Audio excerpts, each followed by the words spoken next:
안녕하십니까. 월요일 아침 여수 MBC 뉴스투데이입니다. 신안 해상에서 지난 4일 밤 전복된 청보호의 실종자 한 명이 밤사이 선체 내부에서 숨진 채 발견됐습니다. 수색 작업은 이어질 예정인데요. 청보호를 인양할 크레인 등도 어젯밤 사고 해역에 도착했습니다. 박종호 기자가 보도합니다. 오늘 새벽 3시 22분쯤 전남 신안해상에서 전복된 청보호 선체 내부 침실에서 실종자 한 명이 발견됐습니다. 해경은 정확한 신원을 확인 중에 있습니다. 일부 실종자들이 선체 밖으로 빠져나오지 못했을 것 같다는 구조된 선원들의 진술을 토대로 선체 내부 수중 수색을 통해 실종자를 발견했습니다. 3시 22분에 발견했어요. 선원 침실에서. 확인 중에 있습니다. 해경은 실종된 선원 9명을 구조하기 위해 경비함정 31척과 항공기 등을 투입해 야간에도 실종자 수색을 진행했습니다. 하지만 조류와 시야 확보로 수색에 어려움을 겪었던 것으로 알려졌습니다. 해경은 선체 내부에서 실종자 한 명이 발견됨에 따라 날이 밝는 대로 선체 내부와 선체 주변 수중 수색 등을 본격화할 예정입니다.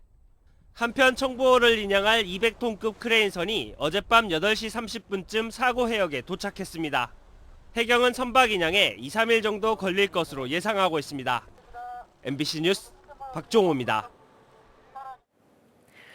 주택 임대차 시장에서 월세 거래 비중이 높아지고 있습니다. 부동산 경기 침체와 고금리의 영향 때문인데요. 월세 비중이 많게는 50%에 육박하는 상황입니다. 조현성 기자입니다. 지난해 광주에서 이루어진 주택 임대차 거래 2건 가운데 한 건이 월세 거래였습니다. 대법원 등기 정보 광장에 따르면 지난 한 해 광주에서는 5만 건 가까운 전월세 거래가 이루어졌습니다. 이 가운데 월세 거래는 2만 2천여 건으로 전체의 46.1%를 차지했습니다. 지난해 주택 매매가 거의 끊기며 집값과 전세값 모두 약세를 면치 못했고 금리까지 크게 오르면서 전세 보증금의 일부를 월세로 돌리는 거래가 그만큼 많아졌기 때문입니다. 전세 자금 대출받아서 이자 내는 것보다 월세 내는 게 더 싸겠다라는 계산이 나오겠죠. 그쪽으로도 좀 많이 전환이 됐고 또 임차인들이 그렇게 찾으니까 요구에 의해서 임대인들도 지난 2018년과 2019년 44%대였던 광주의 월세 비중은 2020년과 2021년 40% 안팎까지 떨어졌다가 지난해 다시 크게 치솟았습니다. 월세 비중이 낮아지고 전세가 상대적으로 많았던 2020년과 21년은 집값이 크게 오르던 시기이기도 했는데 당시 광주에서 투자 성격이 강한 갭 투자를 비롯해 전세를 낀 주택 매매가 그만큼 많았음을 간접적으로 보여주기도 합니다. 한편 광주의 전월세 전환율은 지난 한 해 내내 다른 광역시와 엇비슷한 수준인 6% 초반대를 유지했습니다. 전월세 전환율은 전세 보증금을 월세로 전환했을 때 적용하는 비율로 대출 금리와 비교해 높을수록 세입자에게 부담이 커지게 됩니다. MBC 뉴스 조현성입니다. 전라남도가 도내 중소기업에 근무하고 있는 청년들에게 연간 120만 원의 학자금 대출 상환을 지원합니다.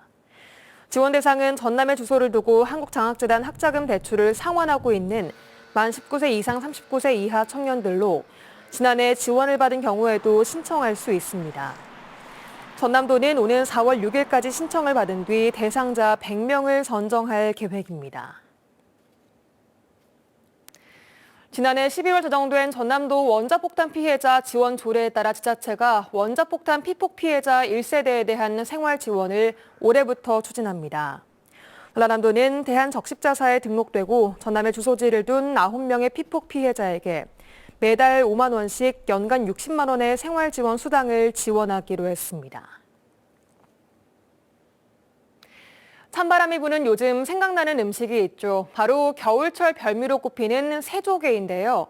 지금 전남 남해안에서는 새조개잡이가 한창인데 지난해보다 작황이 좋아서 전국 미식가들의 입맛을 사로잡고 있습니다. 보도에 김단비 기자입니다. 여수 삼간도 앞바다. 어선들이 갈고리가 달린 그물을 내려 바다 아래를 훑고 지나갑니다. 잠시 뒤 끌어올린 그물에는 어른 주먹만한 자연산 새조개가 한가득입니다. 새조개 주산지인 이곳 광양만에선 하루 평균 3톤의 새조개가 수확되고 있습니다. 껍질을 까자 오동통하게 살이 오른 조개 속살이 드러납니다. 새 부리를 닮아 이름 붙여진 새조개는 산란기를 앞둔 지금이 제철입니다. 여기는 뻘이 좋아서 100% 뻘입니다. 여기 남해안 지역은. 그러다 보니까 새조개가 맛있습니다. 육질도 좋고 살도 좋고 크기도 크고.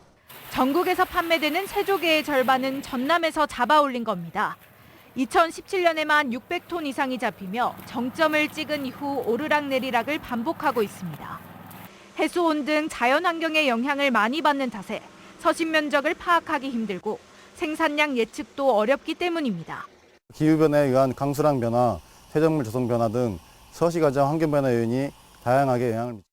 다행히 올해는 고수온으로 폐사가 많았던 지난해와 달리 씨알도 굵고 수확량도 늘었습니다. 여기에 사회적 거리두기 해제로 새조개 수요가 늘면서 가격은 소폭 올랐습니다. 1kg당 10만 원 선으로 여전히 금조개로 불리지만 쫄깃한 식감과 담백한 맛에 찾는 사람들이 늘고 있습니다. 한번 먹어본 사람들은 만날 찾게 돼 있어. 담백하고 감칠맛이 있고 이거는 진짜 맛있어요. 제철을 맞아 살이 통통하게 오른 새조개잡이는 오는 4월까지 계속됩니다. MBC 뉴스 김담희입니다.